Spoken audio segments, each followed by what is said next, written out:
You wanted the best. You've got the best podcast. The hottest podcast in the world. The Chris Voss Show, the preeminent podcast with guests so smart you may experience serious brain bleed. The CEOs, authors, thought leaders, visionaries, and motivators. Get ready. Strap yourself in. Keep your hands, arms, and legs inside the vehicle at all times, because you're about to go on a monster education roller coaster with your brain. Now, here's your host, Chris Voss. Hello, this is Voss here from the ChrisVossShow.com. Ladies and gentlemen, there and ladies, things that makes it official. Welcome to the big show. As always, the show is brought to you with all the smartest people in the world that come to you and share their journeys, their life experiences, their cathartic moments, the things they overcome, their teachings, their lessons to make you smarter and brighter. So go to goodreads.com/Chris Voss, LinkedIn.com/Chris Voss, Chris Voss 1, the TikTok, and all those crazy places on the internet. Today we had an amazing young lady on the show with us today. Stacy Pellettieri is in the show with us. Did I get that right, Stacy? Stacy Pellettieri. Close enough. Stacy Pellettieri. We'll fix that in the final edit there. So, Stacy, welcome to the show. There's some things about you we want to take and discuss, and you have over 30 years of experience as a licensed clinical social worker. You founded Long Island Counseling Services, the largest group of private psychotherapy. Maybe this is the same thing. Practice on Long Island to serve as a compassionate, inclusive space for individuals and families across the lifespan, from young children to the elderly. You specialize in supporting clients through a wide range of challenges, including ADHD, grief, loss, trauma, anxiety, depression, and OCD, or what we like to call around here, my Saturday. Your work is deeply formed by a commitment to neurodiversity. You're an ADHD certified clinician, and you offer dedicated support to individuals and families with those issues. Welcome to the show. Once again, give us your .com so people can find you on the interwebs. Thanks so much for having me. So I just recently started a podcast, and that .com is YouTube/Why Do People Do That? My counseling center is Long Island Counseling Services.com. You can find us on Facebook, Why Do People Do That? You can find us on Instagram, Why Do People Do That Podcast. And we are, of course, on Apple Podcasts, Spotify, wherever you listen to podcasts. And most importantly, in terms of ADHD, I do have the ADHDtrainingcenter.com. That's ADHDtrainingcenter.com. So why do people do that? That's the title, of course, of the podcast. Tell us about the podcast, what you get into, and some of the things you flesh out over there. Thanks for asking. So Why Do People Do That is something I just recently started, and it's really based off of my passion for wanting to help people know some of the things that I know, because I attribute my success in business and my success in relationships and my success in happiness to really being my understanding of other people. I think that we go through life being so affected by others and what others do and what others think and how others are behaving. And we project our own stuff and our own thoughts and our own fears and our own trauma onto others in a way that we become so affected because we write these stories in our heads about what we think they're doing and what we think they're thinking and why they're doing what they're doing. And we get so stuck in this mindset that it really trips us up as managers, as CEOs, as business owners, as wives, as husbands, as friends. And understanding why people do what they do, I think, is so important for our own growth and for the growth of the relationships around us. Most definitely. I grew up wondering why people did what they did from a very early age, and it shaped me, and of course it helped me try and learn human nature and everything else. And people do some weird stuff. Like you mentioned, they do. If they have traumas, if they have emotional damage. I grew up with ADHD, probably OCD. I would lock the door like 20 times in a night, constantly checking the door when I was in my teens. I had a few issues. I have the CEO, I guess they call it the CEO disease. So you help people. You're going to be on the podcast there helping people, talking about some of these issues. What do you find most people struggle with in trying to manage their OCD or their ADHD? Squirrel. Yeah, exactly. So do you know that it is not uncommon at all for people with ADHD to have OCD? Huh? They really go hand in hand. There's a pretty strong relationship there. And OCD is often rooted in the need for control. And one of the things that people with ADHD struggle with is not having control. Psychologists have found that people with ADHD get 20,000 negative messages by the time they're 12 years old, being told, do better, you're not doing good enough, try harder. Everything becomes difficult because of all the executive function delays. And so there's this innate need to have control over something. What can I master? What can I be good at? And so we will start to fixate in this, locking of a door or washing of the hands. And it gives a sense of calm and comfort, but at the same time, does the complete opposite of what you're looking to achieve and makes you feel completely out of control. Oh, wow. Yeah. So is that why is ADHD and OCD, I guess, is that developed? You're in a traumatic, or you're in let's call it an unstable environment in your childhood. You don't know how to deal with it. And this is the way that you compensate for that? So what happens with ADHD, I find a lot of people with ADHD do come into treatment with PTSD. People have PTSD just from the mere fact that they had ADHD their whole life and it wasn't handled properly. One of the things people don't understand about ADHD is it's not just about not being able to pay attention or being a little bit hyper. It's all the executive function delays, time management, organizational skills, cognitive flexibility, emotional regulation. And if you're growing up in a surroundings where maybe the parents don't understand or the teachers don't understand, which happens a lot, even when they think they know, they don't know. And children are constantly feeling inadequate and feeling like things are too hard. And it creates a very negative relationship with self, which does create a trauma. And now there's a trauma response. Everything's hard for me. I don't know what I'm doing. I'm afraid to try this or try that because I'm going to fail at it. I'm going to suck at it. And so this trauma creates the OCD that we're talking about. Wow, that may explain some things from my childhood. And I have often wondered if this was genetic. I finally, in my early 20s, I was having panic attacks almost daily. And so I finally went and got help and got on Zoloft and started, recognizing what my triggers were and some of the things that were going on with me. But I always thought that maybe it was genetic or some sort of failure of my system, or, my brother very early on had to be put on Ritalin at a very young age. And so it sounds like it's more about the trauma of that situation than it is about any of those other two items, right? In terms of the OCD? Yeah. I mean, OCD can be genetic. There are definitely links to, the neurotransmitter serotonin in the brain, and, not enough serotonin or too much serotonin can definitely cause obsessive compulsive tendencies. But I do find with the people I've been working with for 30 years, a lot of the OCD is based in the trauma of the ADHD not being handled properly. Also, one of the executive function delays with somebody who has ADHD is cognitive flexibility. And what that means is the ability to shift your thoughts or your ideas. It's something as simple as a little kid being told, let's go to the park. We're going to get ice cream from the ice cream man when we get there. And then, oh my God, the ice cream man doesn't show up today. And the mom's like, oh, sorry, maybe next time. And a neurotypical child might be able to say, okay, maybe next time. But that ADHD child that does not have cognitive flexibility is like, but you said, but what do you mean? And they physically, their brain can't process this. And now they're having this emotional explosion because they can't deal with the emotional regulation of the disappointment. And there's all these executive functions that have to work together at the same time to be able to allow that child to handle what is happening for them. So now they're freaking out, and now mom's freaking out. And now mom's yelling at their kid, cut it out, stop it. You're going to be punished. If you don't leave right now and come home, you're never going to get ice cream again. And now the kid's freaking out even more because poor mom really doesn't know what to do. And the kid is dysregulated. And that in and of itself is trauma, because then the kid goes home that night, they feel like complete crap about themselves. Why did I act out like this? Why did I do that? Why did I embarrass myself? Now I'm in trouble. Mom hates me. I hate myself. Oh, wow.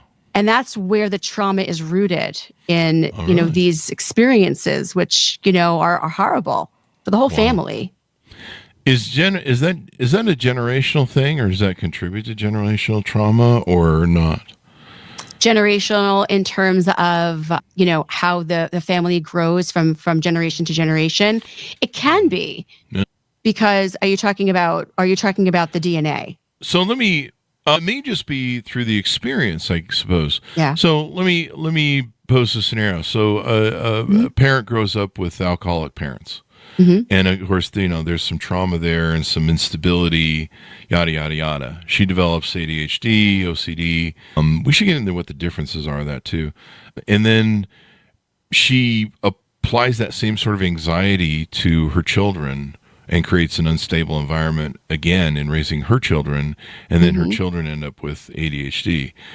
That's kind of the generational trauma I think I'm referring to. If that's correct, I don't even know if that's, you're the problem. Yeah. So ADHD is definitely genetically based. It passes through families. My son has ADHD because his father had ADHD, and his father had ADHD because his father had ADHD. So it's definitely a chemical, a neurological. I mean, if you look at PET scans of the brain, you'll see that, the prefrontal cortex of a brain with ADHD grows at a much slower pace. It's fascinating stuff. And you can definitely see that an ADHD brain has less dopamine than a brain that does not have ADHD, which is why people with ADHD are dopamine seeking. They're always looking for something to kind of light their brain up so that they can pay attention and focus and process better, because you need dopamine to pay attention, but you don't have enough. Yeah. And so that's why with ADHD, you can hyperfixate on something that's super interesting to you. But the generational trauma piece is interesting that you bring up, because if you go through family to family to family through, a generation, and ADHD probably traveled through that family from generation to generation, there's going to be reactions and responses to the ADHD that are going to create PTSD, anxiety, depression, low self-esteem, all of that then gets projected onto the children as well. Wow. So that absolutely is part of it. So you think it's part of its DNA then? Yes, definitely. Part of it is genetics. It is what it is, and as we grow and expand our population, there's going to be more and more people with ADHD, which is why we just always see these upticks in diagnoses. Part of it's awareness, and part of it is just we're multiplying. Wow. And a lot of us have ADHD. So that's what happens. Yeah. Wow. That explains it. It's growing. It's spreading. Damn it. It is. We got to figure something out. Yeah, but it doesn't have to be a damn it. And that's why I founded the ADHD Training Center, because people with ADHD don't have to suffer the way that they do. I think part of the problem with people with ADHD is that a lot of society is not neurodivergent accepting. They're trying to force the ADHD brain to be neurotypical, and it's just not. But if we accept the neurodivergent person as they are, and we help them to find their strengths, and we allow their brain to be dopamine seeking, and we teach them in ways that make sense, and we allow them to flourish where their hyperfocus is, they can do amazing things. Yeah. I mean, they call it the ADHD, they call it the CEO disease for a reason, because a lot of CEOs, a lot of successful people have it. Yes. I'm pretty sure I can attribute my success to it in life, but I've destroyed a lot of shit too in the meantime. Because you need to learn it, because that's the thing with a hyperfocus and the ability to be a risk taker and wanting to jump from thing to thing. That is what, harnesses that success for ADHD people. And people with ADHD can be brilliant and creative and imaginative, and that's what lights up their brain. Yeah. But the reason why you screw shit up is because there's that organizational and time management piece that can sometimes get in the way of being successful at something. Right? Piece, yeah, you've got time blindness. You don't understand how long something takes, right? That's true. What were you saying? I was looking at TikTok. And the TikTok, you speak to, finding that dopamine sort of thing. I mean, I can get up from my desk and go to make a coffee or, I don't know, make a protein shake in the kitchen. And I'll take my phone with me and I'll literally set up watching like a YouTube video or a TikTok while I'm just making a protein shake. And I'm constantly like, Chris, what the fuck are you doing? Is your life this boring or whatever? Do you have a need for this so bad? And the answer is yes. What's the difference between OCD and ADHD? I've often wondered that myself. Yep. So ADHD is a neurologically based, diagnosis. that means that your brain is lacking in dopamine, and it means that you have executive function delays. The prefrontal cortex, like that front part of the brain where the executive functions live, is slightly delayed. There is also usually a 30% lag in development, which means that a 20-year-old really has the cognitive and emotional ability of a 15-year-old. Wow. And that's what ADHD is. It is absolutely neurologically based. It has to do with the executive functions. It has to do with dopamine, which is the neurotransmitter that gives you the ability to pay attention and focus. And so if somebody has a delay in cognitive abilities and a delay in working memory and a delay in organizational skills and a delay in time management, that's why you see the symptoms you see in ADHD, right? Being late all the time, leaving something out and forgetting to put it away, having their stuff be a mess, forgetting that they're supposed to do something, not being able to pay attention, because you have to utilize all these executive functions at the same time simultaneously to be successful in a task. Task initiation, emotional regulation. Those are the other, executive function pieces that are delayed with someone with ADHD. Now, OCD, on the other hand, is obsessive compulsive disorder. So you obsess about something, which could be just a thought rumination, like thinking over and over again, did I remember to lock the door? I don't know if I remember to lock the door. And the C part is the compulsion. The compulsion is I have to go and check. You have to go and check. Because if I don't go and check, I'm going to sit here and think about it all night and I'm never going to go to sleep. I'm going to be up all night. So I'm just going to go and check. But then what you're doing when you're checking is you're completing this biofeedback loop. You're giving the brain the message that the thought is the door locked is a real thought and a real worry that you have to be working on. So us therapists, we come in the mix and we try to work with you people with OCD and say, let's do some exposure therapy. Instead of checking the door, let's not give in to the compulsion. Let's sit with the discomfort of the obsessive thought, did I lock the door? And say, this is just your OCD. This isn't real. It's not a thought. It's not reality. You locked the door. You don't need to check again. Let's regulate your feelings. Let's let this pass. Let's not give in to the compulsion. And that is an effective treatment for OCD. But it's that loop of wanting to fight the anxiety of what the thought is bringing up by giving into a compulsion. So it keeps going in a circle over and over and over again. Yeah. I like I said, when I was a teenager, I would do that. I'd check the door like 20 times and then I go back to bed and my brain would be like, was that last night or tonight that we checked the door? Yeah. And I'd be like, I'm pretty sure it was tonight. And they're like, what if it wasn't? And then you're like, what if it, my brother would wash his hands until they bleed. He would do that, which I think is obsessive compulsive. But that makes sense. There's the compulsive nature of it. So it's too bad you can't get like the compulsive part to merge with the procrastination part. Yeah, it would be so great if you could control it, right? Yeah, but that's where treatment comes in to try to break that biofeedback loop between the obsessive thought and the compulsion to kind of you want to start to master the idea of the fact that the obsessive thought is just a thought, that it's not reality, and processing it and allowing the anxiety to pass so that you can start to desensitize yourself to the emotional response that you have to the thought. It's a lot of work. It's not easy. So do you have to say to yourself, no, I'm not going to get up. I know I checked the door. Shut the hell up. Leave me alone and bugger off. Yes. And what I like to do with my patients, I like to have them name the OCD. Say, for example, you want to call it, Bob, right? Shut up, Bob. Exactly. Shut the fuck up, Bob. It's a callback joke we do on this show. We blame Bob for everything. Well, let's blame Bob. I do it all the time, too. Yeah. We always name our OCD fucking Bob. Yeah. It's always fucking Bob.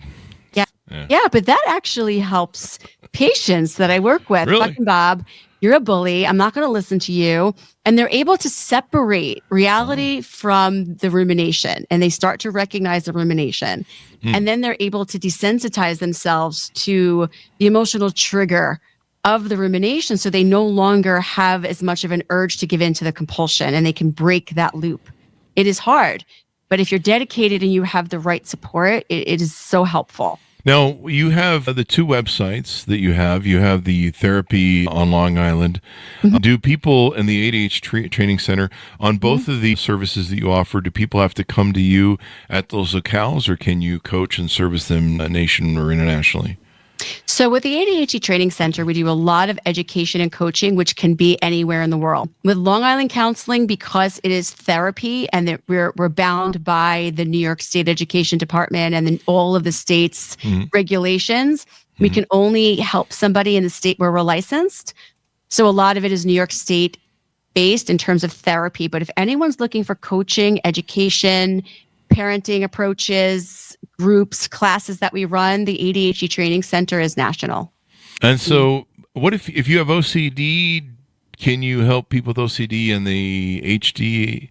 We do. We do help center? them. Okay. Yeah, we do help them, and it's a combination with the ADHD Training Center because our coaches, our executive function coaches are working with people with ADHD who have all of the executive function delays, and cognitive flexibility is one of them.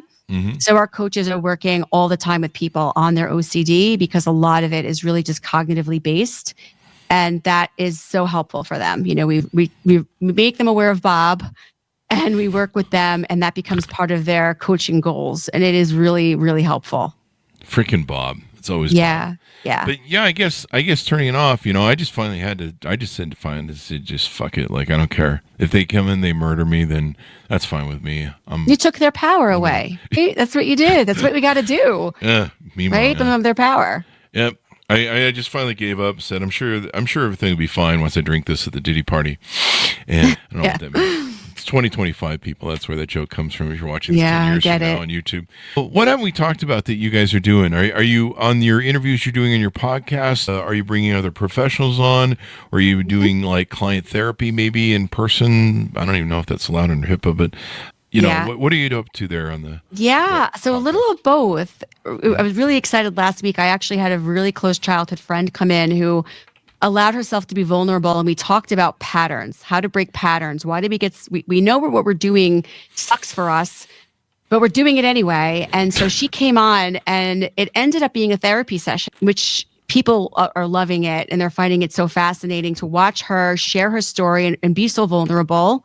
And they're watching me sort of analyze her brain at the same time, which is so fascinating. I do bring in examples of clients I've worked with over the years in a lot of my pods, but I do change the details around just to protect their privacy. So we talk about examples and we talk about things. One of the pods I did a few weeks ago is just about how to be less affected by others. And we talk about this concept of how we're constantly, all of us have issues, and we're all carrying around what I called it on the pod was we're all carrying around a bag of shit with us. And we are just tossing our shit at other people. We're projecting our stuff onto others. We're writing stories about what we think they're doing. And we're getting angry, and we're getting upset, and we're getting frustrated. And so one of the things I've learned as a therapist is that, what's helped me be so successful in life, in happiness, in relationships, and as a business owner is really to be able to see other people for who and what they are without my own shit getting in the way. And it has been, I think, probably the reason why I am a happy, successful person, because I don't let other people's shit mix up with my shit, and I don't throw my shit at them. I have this glass wall in between me and them where I'm really able to shield myself from their stuff being projected onto me, and I'm able to see them for who they are and not write stories and assigning meaning to all of their behavior so that I'm walking around feeling victimized and angry all the time. That's good. That's a good place to be. Yeah, it's a great place to be. I think everyone should be there, which is why I started the podcast.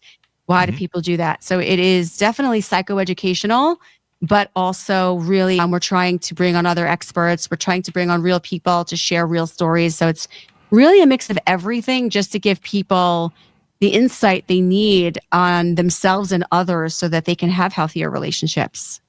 Now, would you call that setting boundaries? Yes. Yeah. So yes. is that actually what you need to be doing, is setting boundaries? Sorry, we're not going to put up with this anymore, that sort of thing, I guess. Yeah, it's about not putting up with it, but it's also about having a real deep understanding of the other person so that we don't even feel that there's something we're putting up with. It's just really seeing the person and without projecting your own stuff on it, and having clarity to say, you know what? That person wasn't late picking me up because they don't care about me and they're not excited that I came home. That person's late picking me up because they have ADHD and they have time blindness, and this is just who they are. And I'm not going to be hurt and upset by it anymore. So it's boundary setting, but it's also really being able to see the other person without internalizing what's going on with them and making it about you. So that's what it is. It's making it. It's trying to understand them and then focus on the understanding of their nature.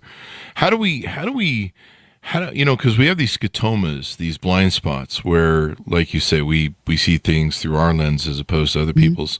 How do we know when we're seeing clearly through and understanding another person, and then when we're painting them with our rose-colored sort of demented glasses, if you will? Yeah, good question. It really comes from self-awareness. And so one of the things is if you're finding yourself very triggered by somebody else and you start to become aware that you're writing a story about what you think they're doing, then you have to kind of take a pause and say, have I given myself the space to be curious about what's going on with them?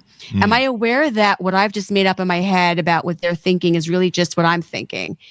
And what from my own past, what from my own traumas, what from my own experience am I putting into that person's experience and their behavior that is really more about me than them? And am I projecting? Is this what I think or is this what they think? Whatever I think they're thinking is really just what I'm thinking. And having more awareness about yourself and where your inner child might be jumping into the room and painting pictures about other people's behaviors can really be so freeing, believe it or not. And does it help to resolve those inner child issues, those early traumas? It seems like, I run a big dating group, and so we talk about, all of our issues in dating and relationships, and it seems like just everything goes right back to childhood. Some sort of, emotional damage, trauma, the blueprints from parents, whether you had a mother or father in the home, how that impacted you, the quality, et cetera, the masculine, the feminine. It seems like all this stuff really goes back to childhood. Maybe the best thing to do is try and resolve that so that you do see through clear lenses. Is that yes. a thing? Oh my gosh, 100%. I'll tell you, 30 years doing this, the most effective therapy I do with my patients over the years, and we're probably talking thousands of people at this point, how long I've been doing this. The most effective therapy has been the psychodynamic work that I've been able to do with people that are really able to dig in and go back, peel the onion, get to the core, do inner child work, do parts work, and really understand the different parts of themselves that show up every day and react to things. It's life-changing when you're really able to do that. It's hard work, but it's so worth it. I've told people that when you get triggered by something, that's usually an indication that you're operating out of reality. I don't know if I'm no psychologist, so you can throw rocks at me. I agree. But yeah, you're operating out of reality, and that's reality challenging you, going, you live in a state that is diluted, that isn't operating in reality. And that's why you're triggered, is because it's challenging the truth of your lie that you tell yourself. Oh, I guess I'm not too far off there, huh? Not at all. I mean, that's 100% accurate, actually.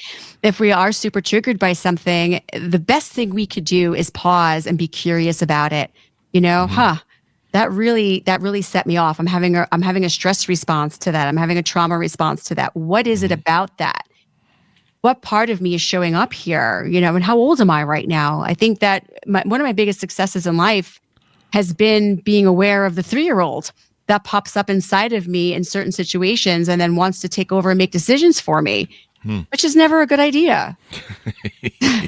It's not. It doesn't end well. You shouldn't let them drive at the very least. Drive and drink. Definitely not. Good for 3-year-olds. No. But yeah, do we ever overcome that where if, let's say, I go to therapy and I get my trauma and my stuff resolved, are we still always going to use that as a default, that childhood semblance? Here's the thing, that inner child might always pop up. My 3-year-old still pops up for me time to time, but I see her. I'm aware of her. I feel her, and I do not give her control. She doesn't make choices for me anymore. So you're not going to erase your past. You're not going to erase your experiences or your memories or the things that bring up those emotions that are real and authentic and should be a part of who you are. But they don't control your responses. They don't trigger you to react in ways that are now going to be counterproductive. So absolutely, with the right work and dedication and a good therapist and really being able to do the work yourself, you're definitely going to see a change. Yeah. Definitely. That's why people, they need to, all the stuff I learned in school was pretty much worthless for me, at least being a business owner and stuff. There's so much stuff we should be teaching in school. We should be getting people shit fit, right? They should be going through some sort of therapy, even in high school, I think, or at least college, because, then they just go have kids and they drag it to one thing to another. And then, I've seen people that, they've been a mess. They're doing the same patterns through 4 to 5 divorces or marriages. And you're like, Jesus, if you would have got this fixed. People always say to me, Chris, what would you go back and tell your teenage self or whatever? I'm like, go to fucking therapy. Get healed. You're fucked up in the head, dude. And people are always surprised by that. They're like, seriously? That's what you wouldn't tell yourself to buy Bitcoin or something? It's like, oh, maybe that too. Maybe, yeah. Why not both? Right? Bitcoin wasn't around when I was 16, so no. There you go. But yeah, it's important to measure these things. ADHD, I mean, if you can learn to control it and focus in it, it's great. I was really lucky where the last few years, it seemed to have disappeared with my old age because I'm just getting slow and my brain doesn't function anymore because I'm 57. Your brain caught up probably. Your prefrontal cortex is grown. Your dopamine levels are where they're supposed to be at your age. Yes, a lot of the stuff is outgrown with age. Here's the problem. I had low testosterone, and so a couple months ago, I got on testosterone replacement there, and that ADHD came back. Like a mother effer. It came back. Hello, it's us again. We're back. Did you miss us? And I was like, no, I did not. So is that a dopamine thing? Maybe that's coming from the thing, or you mentioned dopamine shortage. Is there like a pill I can take to kind of balance that out, maybe, or something, or is that crazy talk? Yeah, that's Ritalin, right? The stimulants. Oh, okay. Ritalin, Adderall, those are all medications that release dopamine, and that's why kids take it to pay attention because it's giving them the dopamine they need. You need dopamine to pay attention. But you can release dopamine naturally by doing the things that release dopamine. So one of the things I work on with kids who have ADHD and executives and, adults to be able to be more successful is know when your dopamine is getting depleted, take a 5-minute break, do something that releases dopamine. It could be fidgeting. It could be bouncing a basketball. It could be watching your favorite video. It could be whatever you do to excite yourself. Doesn't matter to me. Do what you do. And then after the 5 minutes, bring yourself back into your work, and you will now have more dopamine in your brain, and you'll be able to focus and do what you need to do, and soul starts to deplete again. So there's actually a technique called the Pomodoro technique. You focus for 20 minutes, you take a 5-minute dopamine break, you focus for 20 minutes, you take a 5-minute dopamine break. As long as what you're doing during that break is something you can transition away from to get back into your work, it will help you to focus, a little bit more. But yeah, I mean, if you don't want to be on one of those stimulants, Ritalin or Adderall, Wellbutrin, things like that, the SNRIs are used off-label because they do attach to the dopamine receptors in the brain, and they do help people because they're giving you the dopamine. They do help you to focus and all that stuff as well. That's why I just stick with cocaine. No, don't do that, folks. That's a callback jump on the show. It does that too. Drugs, yeah, it does do that, but not This is pretty interesting. The Pomodoro technique. Yeah. Pronouncing that? This is a time management method that helps people work more productively by breaking into 25-minute intervals. I like that. Yeah. I like that. I'm gonna have to look into that and try that. Maybe tomorrow or next week or week thereafter. That's what we do as executive function coaches, right? Is we work with people like you who are successful and smart, but all this stuff gets in the way. So we teach you how to, use techniques and learn the tools that your brain doesn't have naturally on its own. I love it because I was really enjoying not having ADHD for several years. I think about 50 it fell off. It just was like, I'm out. And I was like, see ya. Good luck. Have had enough of you. And I was like, this is kind of nice. I actually kind of like this, but you need testosterone too. So that's kind of important. You can't win, damn it. That's what you do. It's interesting. I mean, can you fully heal from it ever? Could you ever fully get rid of ADHD, like completely? You cannot. But here's my advice. Is don't let it be your enemy. Let it be your friend. If you really learn about it and you get the good coaching and you have somebody really work with you to help you where your struggles are, it doesn't not have to be a nightmare for you. But the reality is if we accept it, okay, this is it. This is how my brain works. What's really unique and special about my brain? Where's my strengths? And how can I, learn the skills and tools that I need to strengthen the executive function delays that I have? It doesn't have to be a nightmare. It's when you're fighting against it and you're trying to fix it and you're trying to make it go away that it ends up being a struggle, right? Acceptance, right? Acceptance is crucial in order to let it just be something that helps you be successful in life. Yeah. My only problem is the ADHD moved back in, but it won't pay rent. You have to allow it. Let it be your friend. So if you let it live with you, right? Let it live with you. Say, how does this help me? Where is this a strength for me? Where is ADHD my superpower? And what tools and strategies can I try instead of just saying, make it go away? Yeah. F it. Get out of here. Instead, be like, all right, here you are. I see you. What can I do with you? That's, I think, a more effective approach. But the problem is it keeps stealing the covers in the bed too, which is really annoying. Yeah.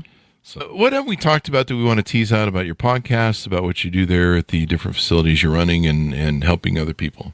Okay. So I think most importantly, Why Do People Do That is a really great resource for having a better understanding of yourself and others, to have a healthier relationship with yourself and others. I'm sure everybody out there has wondered at least once or twice, why do people do that? And that's why we're here, to answer those questions one at a time. And in terms of the ADHD Training Center, all these things we're talking about, I am so passionate about trying to help people understand their ADHD and helping parents understand ADHD and educators understand ADHD. I do a lot of training and education because understanding it is really the key to being able to exist a healthier life with it. Long Island Counseling it's therapy. We've talked about therapy. Therapy is so important. So if you're looking for therapy and you are in New York, we're definitely around for you. But ADHD Training Center is national. And of course, Why Do People Do That as a podcast anyone could watch. So I'm trying to help as many people as I can in whatever ways I can, because it's so important to me. Yeah. The one thing, like I say, I see a lot of repeating is in dating and relationships, because I'm single and we run these huge dating groups, and we try and have these meetups where people meet in person as opposed to the scam of the dating apps. And so it's worked really well. But you see people that they'll say to me, Chris, I fall in love with the same person, I get in the same bad relationships, I date the same bad guy, and but I'm repeating these negative patterns just over and over again. How do I get out of it? And I'm like, I don't know. That's why you have to talk to people like you. So that's actually our last episode that we just dropped. It's repeating patterns. And that's where I had my friend come on, because she has been repeating patterns and dating the same guy. And she's a smart, beautiful, successful person in life and in her job. But she does keep dating the same person. And we talked about that. And it's really all rooted for her and for many people in childhood traumas. It's a secondary gain. We gain something by going after that type of person. And you want to get to the root of, what does that person and that relationship do for me? What is it trying to sort out for me that I'm not learning and that I'm needing to repeat over and over and over again? So it is definitely rooted in those different parts of you that show up that are working against you. Like we talked about before, the inner child that we're giving control to. You're giving control to that broken part that's showing up and making bad choices. I heard this on TikTok the other day, so clearly it's true. I don't know if it's true or not, but this gal talked about how if you're dating someone and you're getting those incredible sort of you're falling in love really quickly, or you're getting, I'm not sure how she put it, but you're getting all those, you're getting those crazy sort of feelings for someone really quickly. It's more trauma bonding than it is really being in love, because being in love in relationships, it can be boring. It's not all butterflies and super exciting all the time, and but some people they live for that up and down of a bad relationship, the drama of it and stuff. And she's like, no, if you've if you find yourself getting in that state early on, then it's probably telling you that somehow you're trauma bonding or if there's issues. I don't know if you have any thoughts on that are professional. Yeah, absolutely. When you find that love bombing is going on and you're just like, we talked about it last week, when you're jumping immediately on another person, all the things you've been through. And making sure that, let me tell you all the things I've been through so that I know you accept me and you're not going to reject me. And then they get so excited and they're like, oh, I've been through that too. And, oh my gosh, and it's that codependency of needing to be needed, needing to be admired, needing to feel special, needing to be accepted.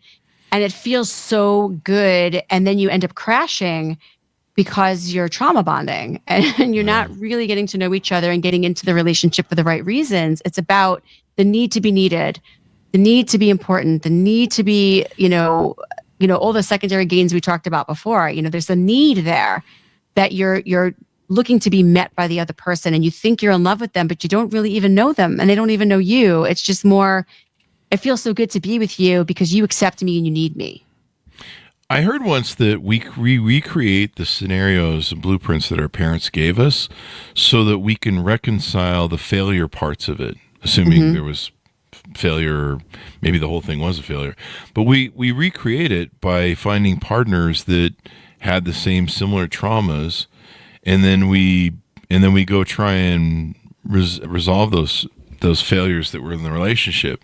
The problem is usually by integrating the people that have the damage, the emotional damage, or the trauma into that relationship, you're not going to get different results. You're going to get the same results. Is that true or not?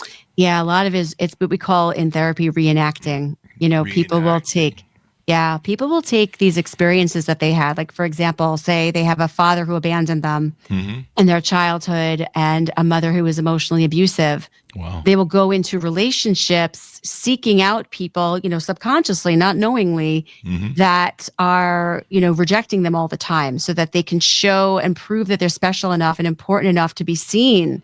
Wow. Because just having somebody who loves them and sees them feels uncomfortable and unfamiliar and uncertain to them. And it's scary for them. They want that rejection. They want someone pushing them away so they could chase after them because there's a certainty and familiarity to it. And then there's that opportunity to say, I was special enough to keep this person this time. And they don't really feel worthy of the more comfortable and the healthier love relationship. Wow, you blew my mind with that because we see a lot of that in dating with the Chad chasing and the people dating out of their league. Social media has made it so people are really dating out of their league.